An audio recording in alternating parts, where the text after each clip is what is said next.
Hello guys, এই যে আপনাদের প্রিয় মোমরেজ, সে আজকে পণ করেছে। সকালবেলা তার বউ ঝাঁটা মেরে বাড়িতে খেদায় দিল। এই যে কাজের সাইডে এসে বসে রয়েছে মন খারাপ করে। তা পণ করেছে যে বউর আজকে রাগ ভাঙানোর জন্য একটা লটারি কাটবে। তার মনের আশা, তার নাকি আবার লটারিতে কোনো কিছু কোনোদিন বাদে না।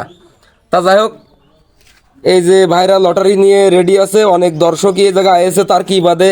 আমি আবার কইছি তার নাকি কপাল পোড়া, তার কোনো কিছু বাদে না। আমাদের এই যে এজেন্ট আর একজন ভাই ওনার ছবি দিলাম। আচ্ছা নিলাম না ভাই, আসবে না যখন। আচ্ছা ঠিক আছে, মোমরেজ সাহেব নাও, তুমি নিজের হাতে একটা কার্ড তুলে নাও। তালি কি দিয়ে কি হবে না জানি। হ্যাঁ, তাহলে তুমি এবার ঘষা মারা শুরু করো। দাও, ঘষো ঘষো ঘষো, ঘষা মারো। বাইতে যাচ্ছে কি বাইতে গেছে আন্দাজে? 20 ইঞ্চি এলইডি টিভি।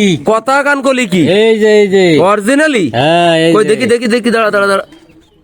এই যে বন্ধুরা, আসলে সত্যি কথা, এই যে দেখেন 20 ইঞ্চি এলইডি টিভি বাইতে গেছে।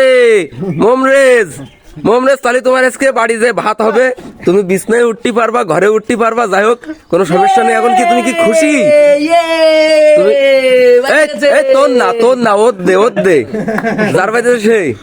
তা তুই কি কোনো মন্তর টন্তর পড়ে ঘষলি নাকি? ব্যাপারটা বুঝলাম না। আন্দাজে ঘষলাম। আন্দাজে আর বাইতে গেল। 20 ইঞ্চি এলইডি। কাজ টুক করলো কি? ও ভাই, তাই এ মালামাল দেবেন আপনারা? নগদ ভাই মালামাল এই যে গাড়িতে আছে। এই তাহলে যা জায়গায় তাহলে কি হয়ে গেছে না? হ্যাঁ, কাজ টুক করলি কি তুই? এবার অরিজিনাল সানি না, চালায় দেখবে